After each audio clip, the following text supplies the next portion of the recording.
I'm here to speak out regarding the atrocities that have occurred in the school district. Atrocities that have occurred because Superintendent Gina Potter and her administration have allowed them to. One such atrocity was the horrific case of sexual abuse against a preschooler that occurred at Sunset Elementary in January of this year. Preschooler. They're saying a 4-year-old. This is a crazy story that lives of TikTok posts. Gina Potter, her board, and her administration were aware of this case, yet she ignored her legal obligation to notify parents, as the perpetrator was hired to work at all school sites. It wasn't until September where only parents of the affected classroom at Sunset were notified, quite vaguely, and did not have their questions answered. Later, it was only until parents from the community came to speak out on what had occurred in a public board meeting that Dr. Potter released a vague, lackluster statement on the matter, misleading parents, labeling a case of sexual abuse against a minor. Now let me show you this guy. Isn't that crazy? Don't you think that you as a parent, if your child is being taught or helped or within the vicinity of somebody that's being accused and charged with lewd acts on a child, it's a picture of the guy right there, don't you think you should know? It's crazy that these schools and certain places, they try to cover this up, I guess because it's bad for business. As a mere school safety incident.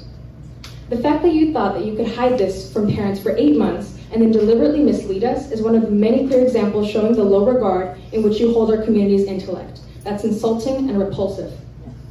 The same was done when I was harassed by a substitute teacher as an 8th grader at Sims, a grown man who asked that I meet him outside of school. I was 13 and terrified of what that teacher could do and questioned whether I was safe at school at all. No proper measures were taken in this alarming case beyond him not returning to my school site. It was then that I lost all trust in the district superintendent and her administration. However, I would like to thank my teacher, Mr. Alvis, for supporting my mother and I during this incident. He's a truly wonderful science teacher. There is another case in which a different substitute teacher who was hired by the district for 30 years also sexually harassed students. Dr. Potter has done absolutely nothing to stop this type of abuse from occurring, but give us insincere sympathy, allowing it to continue. In all of these cases, Superintendent Potter and the San Ysidro School District Board didn't want to deal with all the necessary changes it would bring to this district, and didn't want to deal with such a mark on their reputation. However, ignoring and worse, hiding these acts from families who only want to protect their children is appalling and even downright complicit. How could you possibly find it morally acceptable on your conscience to hide the abuse of children happening on your campuses, especially considering some of you are parents yourselves? How dare you value your image, salary, and position more than our children? I think that's outrageous. That's right, yep. You treat us, our children, and our grievances about the issues in this district like a mere inconvenience, as something that blocks you from sitting comfortably or from climbing your political ladder. You truly don't care. You say you do, but you don't. Your actions, your mockery, and your lack of care for the safety of our children, they speak volumes compared to your rhetoric. Superintendent Potter has failed to fulfill her job as superintendent and has failed to keep students safe. You have failed our children.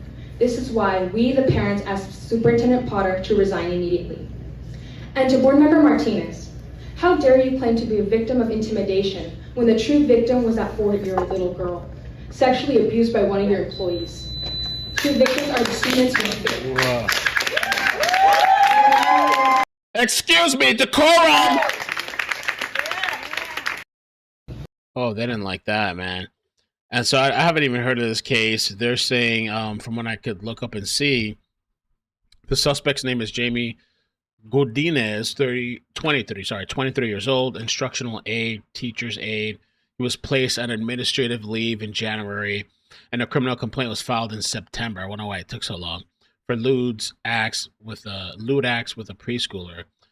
And so this person, NBC reported that they were charged with 2 counts of lewd behavior involving a preschooler.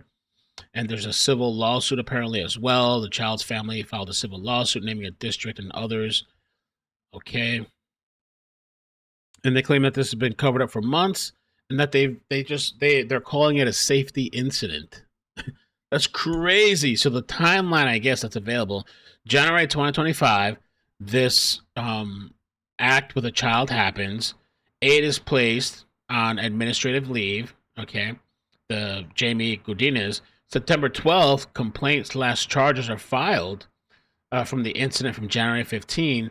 Early October, a civil lawsuit was filed, and mid-October, a board meeting fireworks, which is what we saw, and social clips of parents demanding accountability. It's really crazy because I think a lot happens at these schools that they cover up. They don't tell you. You know, they're supposed, especially like these daycares, pre-K, whatever. They're supposed to tell you some type of injury when they're that small. I mean, when you get a little bit older, I guess if it's a major incident, but they're supposed to report to you, hey, your child fell. Hey, another kid hit your kid. Hey, another kid bit your kid. Hey, somebody did this and that. And a lot of times, it seems like they cover this up. And the school, Sunset Elementary School, is where this person, Jamie, was teaching. So comment below. Let me know your thoughts. Please subscribe to the iCkEdMeL Clips page. Want to get to 40,000, 50,000, and 100K. Take care. Peace. Bye. Bloop, bloop, bloop, bloop.